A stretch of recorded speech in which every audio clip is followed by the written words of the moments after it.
India गठबंधन को लेकर एक एक कर इन दिनों नई खुशखबरी सामने आ रही है। खुशखबरी इसलिए भी क्योंकि एक तरफ उत्तर प्रदेश में सीट शेयरिंग के फार्मूले पर सहमति बन गई। अखिलेश यादव इंडिया गठबंधन के साथ यानी कांग्रेस के साथ भी मिलकर चुनाव लड़ने की बात कह रहे हैं। साथ में उन्होंने सीट शेयरिंग का जो फार्मूला तय किया, उधर 19 सीटों पर सहमति बनी है। तो उसके बाद बारी आई दिल्ली की। दिल्ली में पहले अरविंद केजरीवाल के बारे में कहा जाता था कि दिल्ली की सभी 7 सीटों पर अरविंद केजरीवाल अकेले चुनाव लड़ेंगे, लेकिन आज जो खबर है उसमें कांग्रेस और आम आदमी पार्टी के साथ में 4-3 के फार्मूले पर यह सहमति हुई है कि दिल्ली में कांग्रेस और आम आदमी पार्टी दोनों ही चुनाव लड़ेगी, मिलकर बीजेपी को हराएंगे। लेकिन सबसे पहली बात यह हो जाती है कि जो आम आदमी पार्टी कितनी सीटों पर चुनाव लड़ेगी और वो कौन कौन से सीटें हैं, उसके बाद कांग्रेस को कितनी सीटें दी गई है, आपको एक एक कर इस वीडियो में आपको समझाते हैं। आम आदमी पार्टी ने दक्षिणी दिल्ली, उत्तर पश्चिमी दिल्ली, नई दिल्ली और पश्चिमी दिल्ली के सीट पर चुनाव लड़ सकती है। यानी आम आदमी पार्टी को 4 सीट मिला है, जिसमें दक्षिणी दिल्ली है, उत्तर पश्चिमी दिल्ली है, नई दिल्ली है और पश्चिमी दिल्ली सीट है। ये 4 सीटें पर आम आदमी चुनाव लड़ेगी। कांग्रेस को जो 3 सीटें देने की बात कही गई है वो उत्तर पूर्वी और उसके अलावा चांदनी चौक और पूर्वी दिल्ली, ये 3 सीटों पर कांग्रेस अपनी उम्मीदवार उतार सकती है लोकसभा चुनाव को लेकर। आप और कांग्रेस के बीच में सीट बंटवारे को लेकर यह फैसला भी अब तय हो गया है। बंटवारा का जो फॉर्मूला निकला उसके मुताबिक दिल्ली में जहां 4 सीट पर आम आदमी पार्टी को चुनाव लड़ने की बात हुई है और वहीं 3 सीट पर कांग्रेस चुनाव लड़ेगी।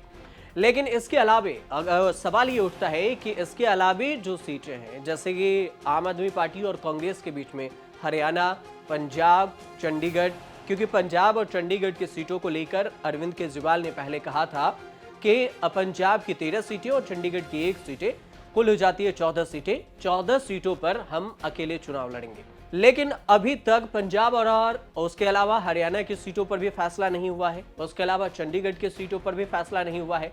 दिल्ली के सीटों पर भले ही फैसला हो जाए, लेकिन बाकी जो 2-3 राज्य हैं उस पर भी अभी सस्पेंस बरकरार है। 2-3 राज्यों का समीकरण क्या होगा वो बताने से पहले आपको दिल्ली में जो समीकरण रहा है 2019 में, उसका समीकरण बताते हैं।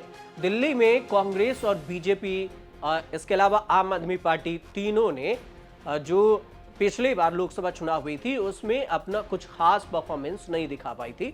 वोट शेयरिंग बढ़ा जरूर था, लेकिन सीट एक भी जीत नहीं पाई थी। 2019 लोकसभा चुनाव के परिणाम और समीकरण को अगर देखें तो दिल्ली का समीकरण कुछ इस तरह से निकलता है कि दिल्ली में 2019 के लोकसभा चुनाव के नतीजे पर कांग्रेस को इस चुनाव में 23% वोट मिले थे, जबकि आपके खाते में 18% वोट शेयर गया था। हालांकि कांग्रेस इस चुनाव में 5 सीटों पर दूसरे नंबर की पार्टी बनी थी, जबकि आम आदमी पार्टी 2 सीटों पर दूसरे नंबर की पार्टी बनी थी।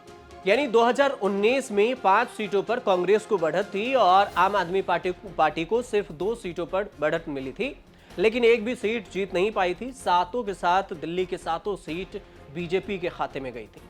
तो इस बार आम आदमी पार्टी और कांग्रेस का गठबंधन है और इसमें से जो फार्मूला निकल कर आ रहा है कि अब कांग्रेस 2019 में 5 लड़ी थी, लेकिन इस बार 4 सीटों पर लड़ेगी। आम आदमी पार्टी 2 सीट 2019 में उनके पास था, आम आदमी पार्टी के पास। अब इस बार आम आदमी पार्टी को 4 सीटें मिलने की बात कही जा रही है। मतलब कांग्रेस के खाते में 3 और आम आदमी पार्टी 4 सीटों पर। इसी 4-3 के फार्मूले पर समीकरण तय हुआ है।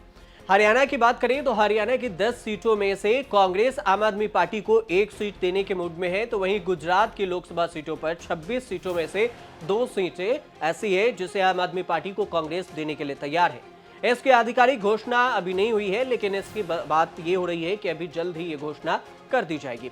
हालांकि आम आदमी और कांग्रेस के बीच में जो बातचीत हुई, 2-4 महीने से जो बातचीत चल रही है, उसमें मल्लिकार्जुन खड़गे जो कांग्रेस के अध्यक्ष है, उसके अलावा अरविंद केजरीवाल जो आम आदमी पार्टी के प्रमुख हैं, इन दोनों के बीच में कई बार बातचीत हुई है।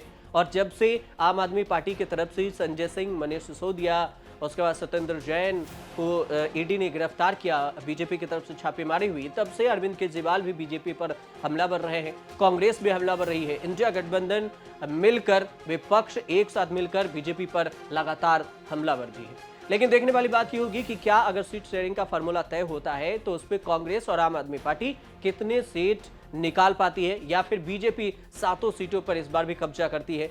ये लोकसभा चुनाव परिणाम आने के बाद ही पता चल पाएगा। आप देखते रहिए न्यूज़ तक।